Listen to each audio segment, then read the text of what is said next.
I had a conversation with a beautiful woman recently that really impacted me. She's a psychotherapist and a spiritual guide and mentor who works deeply with trauma integration. She described her spiritual journey as something heavy, very difficult, and really seeped in darkness and pain. Something the body holds on to for years, decades even, requiring long, slow unraveling. And I listened to her with deep compassion, even though her words seemed so strange to me. And then I shared my truth, that my path has been one of ease and flow. As I continue to say yes to the universe, as it just keeps getting better and better, I've learned to see beauty everywhere and to experience profound gratitude for everything that I have. By learning to live in the present, I've discovered true joy. It's not elusive. It is my constant. That I now get to help people to release energetically in an hour what some people feel takes years. It's so beautiful. And then she and I looked at one another deeply, both holding radically different truths. And yet, neither of us is wrong. So this video is for anyone out there who's ever wondered, what does awakening look like? Am I doing this wrong? Should it be harder? Should it be easier? Let's explore this together. We often think of spiritual awakening as a singular path, like a mountain to climb or a trauma to release or a ceremony to attend. But in truth, consciousness collapses into form through many harmonic patterns. Some souls come here to spiral slowly through layers of density, each a loop or a lesson, a release or an integration. Others, like myself, arrive coded with a shortcut, able to release trauma rapidly and step into joy almost instantly. Neither is better than the other. They're just different blueprints of soul patterns, of a soul signature, ancestral coding, and internal geometry of coherence. Now, you might be somewhere between these two different paths, or you might be entirely on one or the other. But wherever you are, you're not wrong, you're not broken for being different. All of our paths look different. Your path isn't meant to match anyone else's frequency, just your soul's frequency. After I had the conversation with a psychotherapist, a part of me questioned if I was missing something. I'm being totally transparent.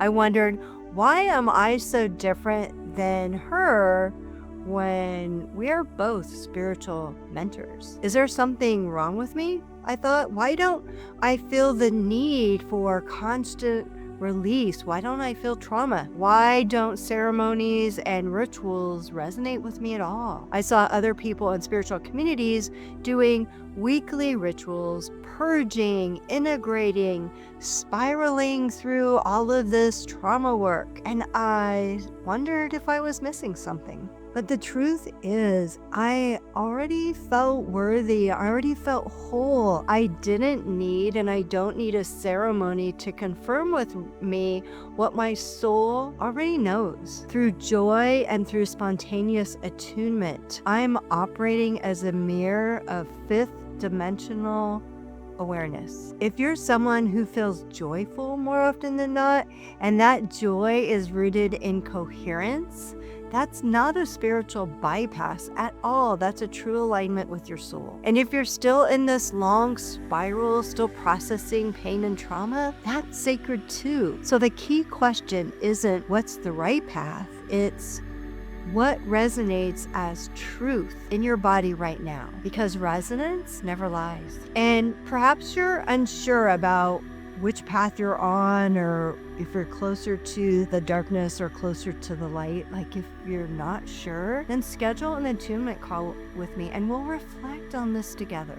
There's a powerful myth in many spiritual spaces that the deeper the growth, the harder it must be. But healing doesn't require pain or struggle or grief. It requires coherence. Joy can be just as alchemical as grief. Peace can be just as activating as shadow work. When we equate pain with depth, we forget that resonance is the real measure of growth. And here's where the manifesting piece comes in, because sometimes we unconsciously manifest more struggle, not because we want to suffer, but because we believe that's what spiritual growth must look like. We assume life must be hard in order to be meaningful, but that belief is what gets reflected back to us. When we release the story that struggle equates value, we open the field to magnetize from joy, from beauty, and from worthiness, and everything begins to shift, but only if you really want it to. You don't need to earn your way to worthiness. You are not broken. You don't need to spiral through endless trauma loops to be spiritual. Sometimes the most spiritual thing you can do is to let it be easy. What if there's nothing to fix? If you're living in joy and you look around and you feel alone, this is for you. I too used to wonder if something was wrong with me because I wasn't constantly processing. I didn't and I don't feel called to do monthly ceremonies or sister circles or purge grief every full moon or new moon or equinox.